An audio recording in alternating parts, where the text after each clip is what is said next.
मन के गंदे विचार खत्म हो जाएंगे। हमारे मन में गंदे विचार क्यों आते हैं? हम नहीं चाहते, लेकिन फिर भी हमारे मन में गंदे विचार आते रहते हैं। लेकिन मन हमारा सबसे बड़ा दोस्त और मन ही सबसे बड़ा दुश्मन क्यों है? जब हम अपने मन की बात मानते हैं तो हमारा मन ही हमारा नेतृत्व करता है। भटक जाते हैं, और जब हम मन को संतुलित कर लेते हैं तो हम अपने जीवन में हर चीज का ध्यान रखते हैं। हम अपने मन में आने वाले गंदे विचारों को रोकने की कोशिश करते हैं, लेकिन जितना अधिक हम रोकते हैं उतना ही ये विचार हमारे अंदर प्रवेश करते हैं। जितना अधिक आप किसी चीज से दूर भागते हैं, वह चीज आपको अपने पास ले जाएगी। इसलिए उस चीज से दूर मत भागिए, उस पर संतुलन बनाए रखिए। एक बार एक युवक गौतम बुद्ध के पास आया और गौतम बुद्ध से बोला कि ही बुद्ध, मेरे मन में इतने गंदे विचार क्यों आते हैं? मैं नहीं चाहता कि मेरे मन में गंदे विचार आए, पर मेरे मन में हमेशा काम वासना के विचार चलते रहते हैं और मैं इनके के बारे में सोच सोच कर बहुत परेशान हूँ। मेरी ऊर्जा और समय यह सब सोचने में ही नष्ट हो जाता है, और इन सब के विचारों की वजह से मैं कभी भी शांत नहीं रह पाता, और मैं हमेशा ही स्त्रियों को देखकर मोहित हो जाता हूँ। अपने आप को रोक ही नहीं पाता। बुद्ध मुस्कुराए और उन्होंने उसे युवक से पूछा, क्या तुम्हें पता है यह काम वासना होती क्या है? फिर लड़के ने उत्तर दिया और कहा, बुद्ध, मैं यह तो नहीं जानता कि काम वासना होती क्या है, पर हाँ, ये जो भी है बहुत बुरी चीज है। फिर बुद्ध ने उसे युवक से कहा कि सबसे पहले तो तुम ये समझना है कि प्राकृतिक रूप से जो भी चीज हमारे अंदर है वह बुरी नहीं है। हमारे जीवन में उसकी कुछ ना कुछ जरूरत है। वासना कोई बुरी बात नहीं है। ये तो हमारे मन की एक भावना है जो हमें किसी ना किसी चीज की कमी का एहसास करवाती है, और फिर हम उसे चीज को पाने के लिए उसे चीज की तरफ आकर्षित हो जाते हैं। जैसे अगर तुम्हारे पास धन की कमी है तो तुम में धन पाने की वासना उत्पन्न हो जाएगी। तो वासना कुछ और नहीं, बस एक प्रकार की कमी है जो कि एक प्रकार की जरूरत का एहसास है, और जब ये जरूरत शारीरिक हो तो हम इसे काम वासना कह देते हैं। युवक ने गौतम बुद्ध को कहा कि बुद्ध, मुझे काम वासना का मतलब तो समझ में आ गया, पर आप मुझे ये बताइए कि यह आती कहां से है और कैसे आती है। ये गौतम बुद्ध ने कहा कि काम वासना कहीं से आती नहीं है, ये तो हमारे अंदर ही होती है, और इसका होना तो जरूरी भी है, तभी तो मानव जाति का विस्तार होगा। युवक ने कहा, जब यह हमारे अंदर ही है और जरूरी भी है तो फिर लोग इसे गलत क्यों बोलते हैं? बुद्ध ने कहा कि यही तो समस्या है। लोगों ने काम वासना को गलत तरीके से सोच लिया है, इसे छिपाने की, दबाने की कोशिश करते हैं। काम वासना गलत नहीं है, बल्कि काम वासना का गलत तरीके से प्रयोग करना गलत बात है। लोग जिससे प्रेम करते हैं बस उसी के लिए जीने लग जाते हैं, उसे पाना ही अपना लक्ष्य बना लेते हैं और उसी के बारे में हमेशा सोचते रहते हैं, पर यह सब गलत है। बुद्ध ने युवक से कहा, क्या तुम्हें पता है जानवरों में भी कम वासना होती है? युवक ने उत्तर दिया, हाँ बुद्ध, जानवरों में भी काम वासना होती है, क्योंकि जानवर भी तो आखिर अपनी पीढ़ी को आगे बढ़ाएंगे। बुद्ध ने कहा, तो फिर हम जानवरों की काम वासना को गलत क्यों नहीं कहते? युवक ने कहा, मुझे नहीं पता महात्मा, आप ही मुझे बताइए। गौतम, बुद्ध ने कहा कि जानवर अपनी काम वासना का प्रयोग आनंद प्राप्ति के लिए नहीं करते, ये तो सिर्फ संतान उत्पन्न करने के लिए काम वासना का उपयोग करते हैं। जानवरों को प्रकृति ने इतनी समझ नहीं दी कि वह काम वासना को अपने सुख का आधार बना सके, जबकि मनुष्य अपनी समझ के बलबूते पर प्रकृति में पाई जाने वाली प्रत्येक वस्तु को अपने सुख के लिए अपने प्रयोग करता है। हम इंसानों ने ही काम वासना को अपने सुख का साधन बना लिया है, जबकि प्रकृति ने तो हमें अपने वंश को आगे बढ़ाने के लिए दिया था, लेकिन इंसानों ने इसे अपने जीवन का परम लक्ष्य बना रखा है, और इस तरह से काम वासना का बेलगाम हो जाना गलत है। युवक ने पूछा, महात्मा जी, ये कम वासना हम पर हावी क्यों होती है? क्यों ये बेलगाम हो जाती है? तब गौतम बुद्ध ने कहा कि सुनो, अब जो मैं तुम्हें बताऊंगा उसे तुम ध्यानपूर्वक सुनना। काम वासना का सारा खेल तुम्हें समझ आ जाएगा, तुम्हें तुम्हारे सारे सवालों का जवाब मिल जाएगा, बस तुम्हें ध्यान से सुनकर समझना है। फिर गौतम बुद्ध युवक को बताना शुरू करते हैं। एक बार की बात है, एक आश्रम में गुरु और उनके शिष्य रहा करते थे, जिससे रोजाना आश्रम के बाहर स्थित गांव में भिक्षा लेने के लिए जाते थे। उसे आश्रम का एक शिष्य जिस गांव में भिक्षा लेने जाता था, उसे रास्ते में एक नदी पद्धति थी जिससे रोज उसी रास्ते से भिक्षा लेने जाता था। एक दिन उसने देखा कि एक लड़का पेड़ के पीछे छिपा है। वह उस लड़के के पास गया और उससे जाकर बोला, भाई तुम इस पेड़ के पीछे छिपकर क्या देख रहे हो?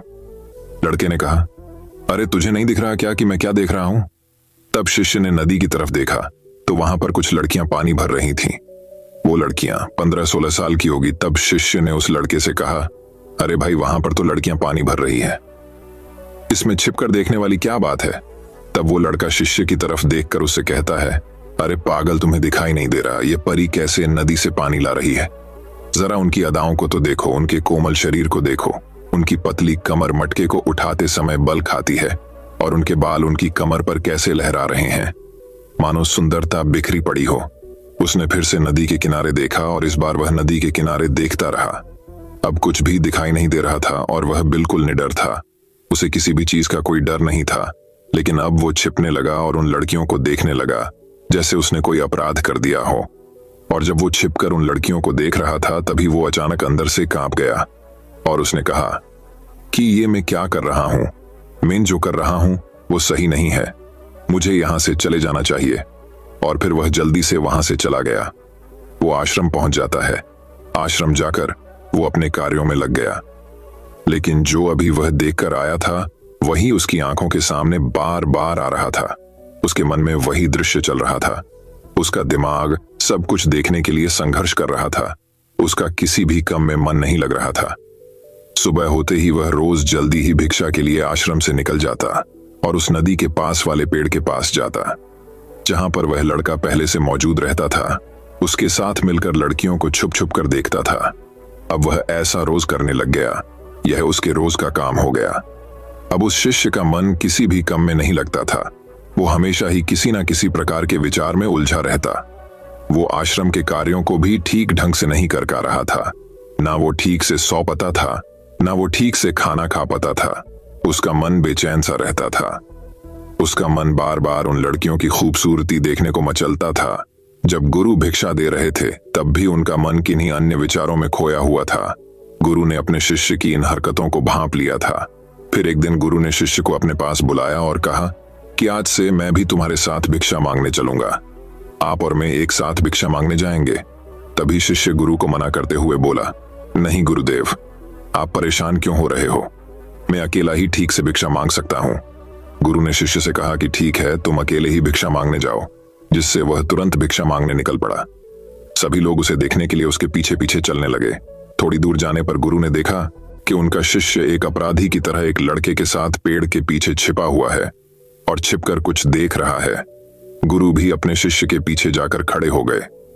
उसका शिष्य क्या देख रहा है जिसे देखने के लिए वह एक अपराधी की तरह पेड़ के पीछे छिपा हुआ है? गुरु ने देखा कि उसका शिष्य पेड़ के पीछे छिपकर नदी से पानी ले रही लड़कियों को देख रहा है। तब गुरु ने शिष्य से कहा, क्या देख रहे हो? अपने मालिक की आवाज सुनकर वह डर गया और उसके पसीने छूटने लगे। वह ऐसे कांपने लगा जैसे उसने किसी चोर को चोरी करते समय पकड़ लिया हो। उसी से की हालत खराब हो गई। वो कुछ भी नहीं बोल कर रहा था। दूसरा का जो शिष्य के साथ था वहां से भाग गया। उसके मुंह से कुछ टूटे फूटे शब्द ही बाहर निकल रहे थे। वो अपने गुरु से नजर भी नहीं मिला कर रहा था। गुरु ने शिष्य की तरफ देखा और कहा कि मेरा शिष्य तो निर्भय था, उसे तो किसी भी चीज का डर नहीं था, लेकिन ये क्या, तुम तो भय के मारे कांप रहे हो। शिष्य ने गुरु से कहा कि मुझे माफ कर दो गुरुदेव, मेरा इसमें कोई दोष नहीं है। उस लड़के ने मुझे बहका दिया था, लेकिन आपसे मैं वादा करता हूं कि आज के बाद मैं ऐसा कभी दोबारा नहीं करूंगा। मुझे माफ कर दो गुरुदेव। गुरु ने शिष्य से कहा कि कोई बात नहीं, पर इस बात का तुम ध्यान रखना कि हम जैसी संगति करते हैं वैसा ही फल हमें प्राप्त होता है। हम जैसी संगति करते हैं उसके विचार हमारे अंदर प्रवेश करते हैं। इसीलिए अच्छी संगति करो जिससे तुम्हारे अंदर अच्छे विचारों का प्रवेश हो। फिर गुरु और शिष्य आश्रम लौट आए और फिर से शिष्य आश्रम के कार्यों पर ध्यान देने लगा। उसने उस रास्ते को छोड़ दिया और दूसरे रास्ते से जाने लगा। वो अपने काम को ध्यान से करता, लेकिन धीरे धीरे उसके अंदर क्रोध उत्पन्न हो गया और फिर वो दूसरे शिष्यों पर क्रोध करने लगा और बेचैन रहने लग गया। अब वो सही समय पर भोजन भी नहीं करता था। वो भोजन भी बहुत कम खाता था। एक रात गुरु शिष्य के पास आए और उसे बोले कि अब तक तुमने कितनी बार अपना वादा तोड़ दिया। यह सुनकर शिष्य अपने गुरु के चरणों में गिर गया और रोने लगा। रोते रोते ही उसने गुरु से कहा कि गुरुदेव, मैं कई बार अपना वादा तोड़ चुका हूं, फिर मैं वादा करता हूं, लेकिन हर बार जब मैं वादा तोड़ देता हूं तो मेरा मन मेरे वश में नहीं रहता। मैं बहुत कोशिश करता हूं कि अपने मन से सारे बुरे विचार निकाल दूं, लेकिन चाहकर भी मैं ऐसा नहीं कर पाता। फिर गुरु ने शिष्य को कहा कि चलो मेरे साथ। गुरु शिष्य को आश्रम के बगीचे में लेकर गए और शिष्य से कहा कि देखो, यहाँ पर कुछ नाली बनी हुई है जिससे नदी का पानी इन पौधों तक आ रहा है और यह पानी निरंतर गति से आगे बढ़ रहा है।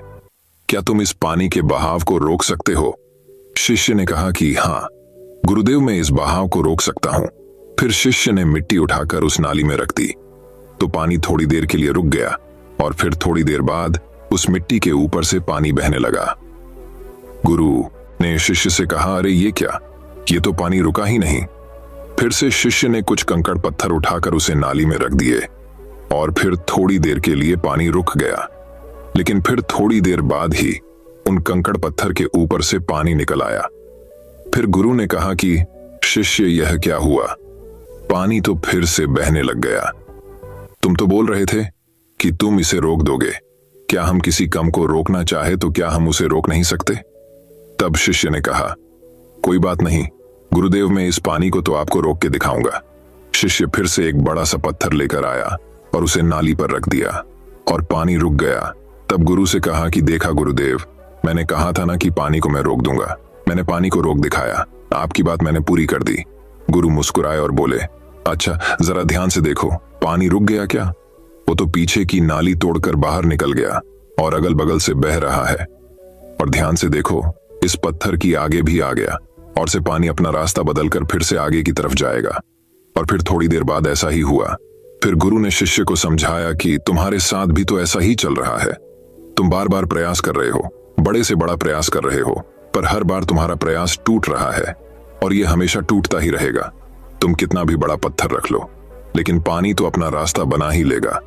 यह सब देखकर शिष्य ने गुरु से कहा कि ही गुरुदेव, क्या कोई तरीका नहीं है जिससे मैं गंदे विचारों से बाहर निकल सकूं और ये मेरे मन में आए ही ना? गुरु शिष्य को एक नदी के पास ले गए जहां से उसे बगीचे में पानी जा रहा था। गुरु ने शिष्य से कहा, वो पानी इसी नदी से जा रहा है। अगर हम यहीं से उसे रास्ते को बंद कर दें जहां से पानी बगीचे में जा रहा है, तब क्या हम पानी को रोक नहीं सकते? शिष्य ने कहा कि हो गुरुदेव, अवश्य ऐसा हो सकता है। मैं इस पानी को यहीं से बंद कर देता हूं, तब आगे की नाली में पानी जाएगा ही नहीं और फिर बगीचे में पानी जाएगा ही नहीं। फिर शिष्य नदी से जाने वाले रास्ते को बहुत मेहनत करके पत्थर और मिट्टी डालकर बंद कर दिया और गुरु से कहा कि गुरुदेव, मैंने पानी को बंद कर दिया है, अब यह पानी बगीचे में जाएगा ही नहीं। तब गुरु ने कहा शिष्य से, अगर पानी बगीचे में नहीं जाएगा तो पेड़ पौधों को पानी कहां से मिलेगा? उन पेड़ पौधों को तो पानी की आवश्यकता है और उन पेड़ पौधों में कुछ पेड़ पौधे तो ऐसे हैं जिनको रोज पानी की आवश्यकता है, वह तो मुरझाकर मर ही जाएंगे। उनका क्या होगा? पानी तो हमें खोलना ही होगा। शिष्य ने गुरु की बात सुनकर वापस नदी से जाने वाले पानी का रास्ता खोल दिया। तब गुरु ने शिष्य से पूछा, शिष्य, अगर हम इस नदी के पूरे पानी को बगीचे की तरफ मोड़ दे तो क्या होगा?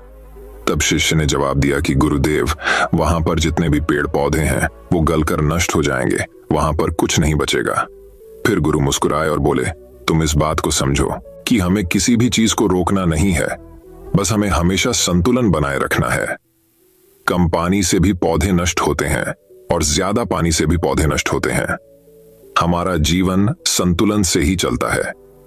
गुरु ने शिष्य से कहा कि अगर मैं तुम्हें कुछ कहूं कि तुम आम के बारे में मत सोचो, तो तुम्हारे मन में सबसे पहले किसका चित्र आएगा? शिष्य ने कहा कि गुरुदेव, मेरे मन में तो पहला चित्र आम का ही आएगा। गुरु ने कहा कि जब हम गंदे विचारों को जबरदस्ती रोकने का प्रयास करते हैं तो वह और मजबूती के साथ हमारे अंदर प्रवेश करते हैं, हमारे अंदर उठाते हैं। इसीलिए हमें उन्हें कभी भी दबाने की कोशिश नहीं करनी चाहिए। तब गुरु शिष्य के पास गए और बोले कि बुरे लोगों की संगति के कारण भी हमारे अंदर गंदे विचार आते हैं। कभी कभी ऐसा होता है कि हमारे अंदर कामुकता नहीं होती, लेकिन कुछ अश्लील लोगों के साथ रहने के कारण वह हम पर हावी हो जाती है। तब शिष्य ने कहा कि गुरुदेव, आप सही कह रहे हैं, मैं अपने लक्ष्य से भटक गया था। तब वह शिष्य रात को बहुत शांति से सोया, सुबह पूरे मन से अपना काम किया और फिर सुबह वहीं भिक्षा लेने चला गया जहां वह लड़का आज भी पेड़ के पीछे छुपकर उन लड़कियों को देख रहा था। वो शिष्य नदी पर गया जहां वह लड़कियां पानी भर रही थीं। उसने उन लड़कियों से पानी मांगा। उन लड़कियों में से एक लड़की ने उसे पानी पिलाया और उसे सन्यासी शिष्य के चरण छुए। शिष्य ने उसे आशीर्वाद दिया कि तुम्हारा कल्याण हो। शिष्य का मन सकारात्मक ऊर्जा से भर गया। उसके चेहरे पर मुस्कान आ गई थी, जैसे उसे कोई खोई हुई चीज वापस मिल गई हो। वह अपने रास्ते पर वापस जाने लगा। तभी पीछे से वह लड़का आया जो पेड़ के पीछे छिपा था। वह शिष्य के पास आया और बोला कि क्या बात है, आज तुमने करीब से देखा है, आप तो मुझसे आगे निकल गए। तब शिष्य ने कहा कि हम हमेशा दूसरे के दर्शन करने में ही व्यस्त रहते हैं, अपने दर्शन कर ही नहीं पाते। तुम कब तक इस पेड़ के पीछे छुपाते रहोगे? किसी को पसंद कर लो, उससे बोल दो। अगर वो भी तुम्हें पसंद करती है तो शादी कर लो और उससे पहले तुम कुछ बन जाओ। अपने आप को पहचान लो, ऐसे अपना समय बर्बाद मत करो। फिर वह लड़का रोज उससे मिलने लगा और उसे लड़के ने नदी पर जाना छोड़ दिया। और फिर वो लड़का अपने जीवन में कुछ बनने के लिए संघर्ष करने लगा। तो तुमने देखा संगति का असर क्या होता है। अपनी संगति बदलो, अपने विचार बदलो। बुद्ध ने युवक से पूछा कि क्या तुम्हें तुम्हारे सारे सवालों का जवाब मिल गया? तब युवक ने कहा कि हाँ महात्मा जी, आपका बहुत बहुत धन्यवाद। तब गौतम बुद्ध ने युवक से कहा कि जब तुम्हारे मन में गंदे विचार आए तब आप अपने आप को दोषी मत मानो। यह शरीर है और यह सब हजारों वर्षों से सिखाया गया है। एक केवल तुम्हारे सोच लेने से, शपथ लेने से ये टूटने वाला है नहीं। लेकिन तुम्हारे पास वो शक्ति है, वो ऊर्जा है जिसका तुम्हें संतुलन उपयोग करना है। तुम एक जीवित ऊर्जा हो जो कुछ भी अनुभव करने के लिए स्वतंत्र है, जो निर्माण करने के लिए स्वतंत्र है। इसीलिए तुम अपने आप को पहचानो। यह बोलकर गौतम बुद्ध मौन हो गए और वो युवक वहां से चला गया। तो दर्शकों, चलिए अब हमारे दूसरे कहानी की शुरुआत करते हैं। दूसरी कहानी, कर्मों की गति समझने के बाद सफलता जल्दी मिलेगी। जैसा कर्म करोगे वैसा ही फल प्राप्त होगा। ये कहावत हम सब ने बहुत बार अपने जीवन में सुनी होगी, लेकिन क्या सच में आप दिल से मानते हैं कि अच्छे कर्मों का फल अच्छा ही होता है? अंदर से कोई स्पष्ट उत्तर नहीं आ रहा होगा, क्योंकि हम अपने आसपास ऐसे बहुत से लोगों को देखते हैं जो जीवन भर अच्छे कर्म करते रहते हैं, लेकिन इसके बावजूद उन्हें अच्छे फल प्राप्त नहीं हो पाते। एक नौजवान कड़ी मेहनत करता है किसी परीक्षा में पास होने के लिए, लेकिन उस परीक्षा के परिणाम में उसे निराशा ही हाथ लगती है। तो इससे तो यही सिद्ध होता है कि जिन महापुरुषों ने ऐसा कहा है कि अच्छे कर्मों का फल अच्छा ही होता है, या तो वो महापुरुष गलत थे या फिर हक कर्मों का लेखा जोखा समझ ही नहीं पाते। पर चिंता मत करिए, क्योंकि आज की कहानी सुनने के बाद कर्मों के बारे में आपकी सोच, आपकी दृष्टि एकदम स्पष्ट हो जाएगी। कहानी को आखिर तक जरूर सुने, तभी आप अच्छी तरह समझ पाओगे। पुराने समय की बात है। किसी गांव में राकेश और भोला नाम के दो भाई रहते थे। पूरा गांव जानता था कि वो कहने को भाई थे, लेकिन भाई जैसा प्रेम उन दोनों में नहीं था। राकेश बड़ा था और भोला से वो बहुत तेज और चालाक था। उसने भोला के हिस्से में आने वाली खेती बाड़ी की जमीन भी खुद हड़प ली थी। इसीलिए भोला के परिवार को बड़े ही कष्ट के दिन झेलने पड़ रहे थे। भोला की पत्नी अक्सर बीमार रहा करती थी और उसके पास उसके इलाज तक के पैसे नहीं थे। लेकिन अपने भाई से विपरीत भोला बड़े ही शीतल स्वभाव का इंसान था। वो कभी किसी के साथ बुरा नहीं करता था, लेकिन उसके मन में अक्सर ये सवाल उठा करता था कि मैं किसी का बुरा नहीं करता, किसी के बारे में बुरा सोचता तक नहीं हूं, तो मेरे साथ ऐसा क्यों होता है? क्यों मेरी पत्नी हमेशा बीमार रहती है? क्यों मेरे पास इतना भी धन नहीं है कि मैं अपना जीवन अच्छे से चला सकूं? क्यों मुझे मेरे कर्मों का फल नहीं मिलता है? और मेरा भाई इतना धूर्त है, इतना चालाक है और वो हमेशा मजे में रहता है, उसी तो कोई परेशानी नहीं है। वो सोचने लगा कि शायद बुरे कर्मों का फल अच्छा मिलता है, अच्छे कर्मों का फल अच्छा नहीं मिलता। और धीरे धीरे यह संशय उसके मन में घर करने लग गया। उसी गांव से कुछ दूर एक सन्यासी अपनी कुटिया बनाकर रहा करता था। जब भी वो सन्यासी गांव में भिक्षा मांगने के लिए आता तो सबसे एक ही बात कहता कि जो तूने किया वो तेरे हिस्से और जो मैंने किया वो मेरे हिस्से। भोला इस बात का अर्थ कभी समझ नहीं पाया। एक दिन जब वो गहरी चिंता में डूबा हुआ था तो उसके कानों में यही शब्द पड़े कि जो तूने किया वो तेरे हिस्से और जो मैंने किया वो मेरे हिस्से। जैसे ही ये शब्द भोला के कानों में पड़े, वो गुस्से से तिलमिला उठा। उसने गुस्से में उस सन्यासी से कहा कि हे महात्मा, आप हमेशा ही की बात का रट लगाते रहते हैं जिसका कोई मतलब नहीं है। अगर आपकी बात सत्य होती तो मैं जीवन में अच्छे कर्म करते आया हूं, तो मेरे हिस्से में तो अच्छे ही कम होने चाहिए थे। अच्छा ही फल प्राप्त होना चाहिए था, लेकिन मुझे कुछ भी अच्छा फल प्राप्त नहीं हुआ। मेरी पत्नी हमेशा बीमार रहती है, खाने तक के पैसे नहीं होते हमारे पास। सन्यासी ने बड़े ही शांत स्वर में कहा कि ऐसा प्रतीत होता है बेटा कि परिस्थितियों से तुम हार मान चुके हो। कठिन परिस्थितियों ने तुम्हारी सोच पर गहरा असर डाला है। बुरे समय में तुम्हारी सोच भी बदल कर रख दी है। तुम्हें काम करना, आज संध्या समय कुछ फल लेकर मेरे आश्रम में आना, फिर मैं तुम्हारे सारे सवालों के जवाब दूंगा। और ये कहकर वो सन्यासी अपना भिक्षा पात्र लेकर अगले घर की तरफ निकल जाता है। संध्या समय भोला ने कुछ फल खरीदे और गांव से दूर उस सन्यासी की कुटिया की तरफ निकल पड़ा। जैसे जैसे वो रास्ते पर आगे बढ़ रहा था, उसे अथाह शांति का अनुभव हो रहा था। क्योंकि रास्ता गांव से दूर था, इसीलिए उसमें कोई हलचल नहीं थी। बस रास्ते में जगह जगह कुछ लंगूर और बंदर दिखाई दे रहे थे।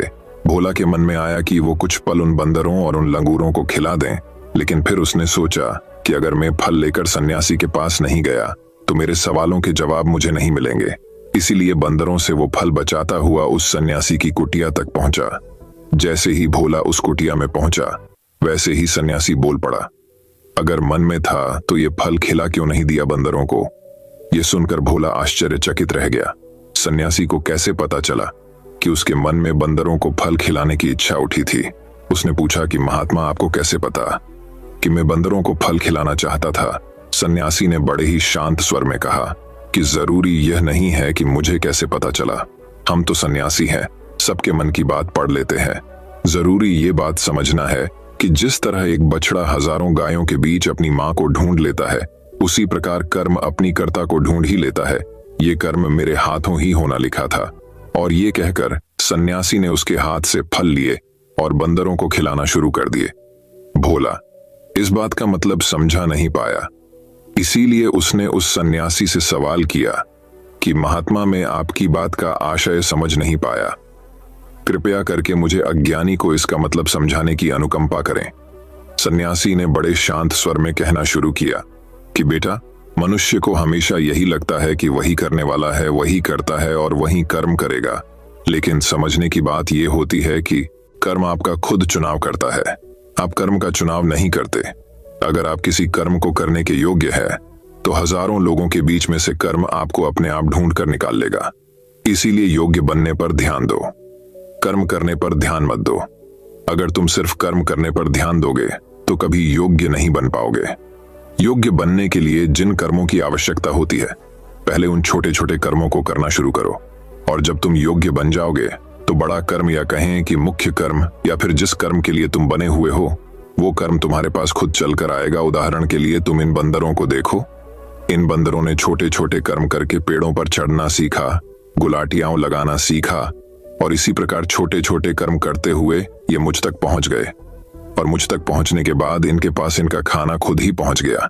इसीलिए अपनी रोजमर्रा की जिंदगी में छोटे छोटे कर्म करते हुए अपने आप को योग्य बनाते जाओ, और जब तुम योग्य बन जाओगे तो अपने आप बड़ा लक्ष्य तुम्हें प्राप्त हो जाएगा। सन्यासी ने अगला कथन कहना शुरू किया, जो कि बहुत ही जरूरी था। ध्यान लगाकर सुनना। अगर तुम योग्य बनने के लिए कर्म नहीं करोगे तो दूसरे लोगों के कर्म भी तुम्हें प्रभावित करने लगेंगे। उदाहरण के लिए तुम्हारी पत्नी कई दिनों से बीमार है। तुम अक्सर यही सोचते हो कि मुझे किन कर्मों की सजा मिल रही है, लेकिन समझने की बात यह होती है कि तुम्हारी पत्नी बीमार अपने कर्मों की वजह से है, तुम्हारे कर्मों की वजह से नहीं है। तुम्हारे कर्म तो अच्छे हैं, लेकिन क्या पता तुम्हारी पत्नी के कर्म अतीत में अच्छे ना रहे हों, जिसकी वजह से वो बीमार हो गई हो, और तुम्हारी पत्नी के कर्मों की वजह से तुम्हें भी दुख झेलना पड़ रहा है।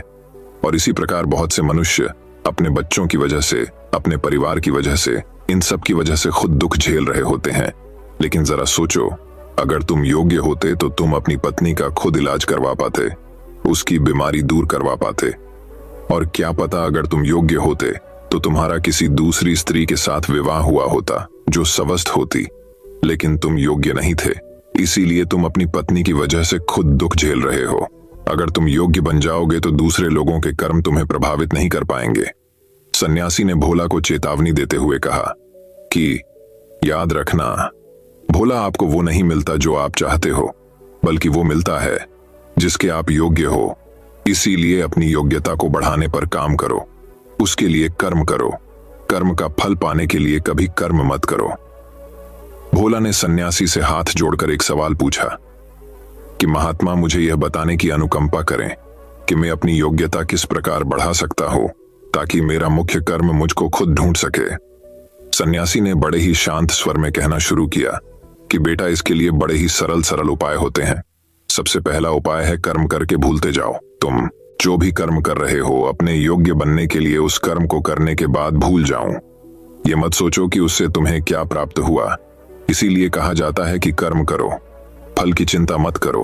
अगर तुम फल की चिंता करोगे तो वास्तविकता में तुम कर्म कर ही नहीं रहे होंगे। अक्सर मनुष्य की पीड़ा का ये एक बहुत बड़ा कारण होता है। वो सोचता है कि मैं कर्म तो अच्छे कर रहा हूं लेकिन मुझे फल प्राप्त नहीं हो रहे, और यही पीड़ा उसके मन को ठेस पहुंचाती रहती है, उसको अपने लक्ष्य से भटकती रहती है। किसी कर्म को करने के बाद अपना आकलन जरूर करें लेकिन फल की चिंता ना करें। भोला ने सन्यासी से सवाल किया कि महात्मा, हम अपना आकलन कैसे कर सकते हैं? सन्यासी ने उत्तर दिया कि बेटा, जब भी तुम कोई काम पूरा करते हो तो काम पूरा करने के बाद खुद से ये सवाल पूछो कि क्या इस काम को करते समय तुम्हारा ध्यान इसी काम पर टिका हुआ था, ये तुम्हारा ध्यान कहीं और भटक रहा था। इस तरह तुम खुद का आकलन कर पाओगे कि तुम कितने ध्यान के साथ उस काम को कर रहे थे, और जितने ध्यान से तुम किसी कर्म को करोगे उतनी ही तुम्हारी योग्यता बढ़ती जाएगी। और अगर तुम यूं ही बस पूरा करने के लिए किसी कर्म को करते रहोगे तो उस कर्म से तुम कभी भी योग्य नहीं बन पाओगे। वो कर्म तो पूरा हो जाएगा लेकिन उसका फल तुम्हें प्राप्त नहीं होगा। इसीलिए अपना आकलन इस प्रकार करो कि तुम्हारा ध्यान वहां पर टिका हुआ था या नहीं था, या तुम्हारे विचार तुम्हें कहीं भटका ले गए थे, और कोशिश करो कि तुम्हारे विचार अगली बार जब तुम ये कर्म करो तो उसी कर्म पर टिके रहे, इधर उधर दूसरी बातों में भटके ना। भोला ने इस पर एक सवाल पूछा कि महात्मा, जब भी हम कोई कर्म करते हैं तो हमारा मन विचारों से ग्रस्त हो जाता है, वो तरह तरह की बातें सोचने लगता है, तो हम किस तरह अपने मन को एक ही कर्म पर टिका कर रख सकते हैं? इसके लिए कोई उपाय बताएं। सन्यासी ने इसका उत्तर देते हुए कहना शुरू किया कि बेटा, जब भी तुम किसी कर्म को करते समय अपना पूरा भाव उसमें डाल देते हो तो तुम्हारे विचार उसी कर्म पर केंद्रित रह सकते हैं। पूरे निष्ठा, प्रेम और सद्भाव के साथ किया गया कर्म तुम्हारे विचारों को इधर उधर नहीं भटकने देता। विचार तभी तुम्हें दूसरी दिशाओं में बहा कर ले जाते हैं जब तुम उस कर्म को पूरी निष्ठा के साथ नहीं करते, उसमें पूरा प्रेम नहीं डालते, उसमें पूरा भाव नहीं दिखाते।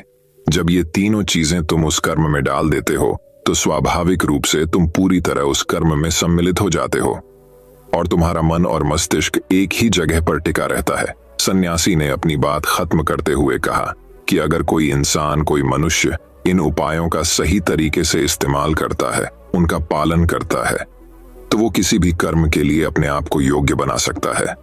और एक बार अगर वो योग्य बन जाता है तो उसी बछड़े की भांति उसका कर्म उसे अपने आप ढूंढ लेता है। भोला को कुछ फलों के बदले जीवन भर का ज्ञान मिल चुका था, उसे स्पष्टता मिल चुकी थी, वह उसके सारे मन के सवाल खत्म हो चुके थे।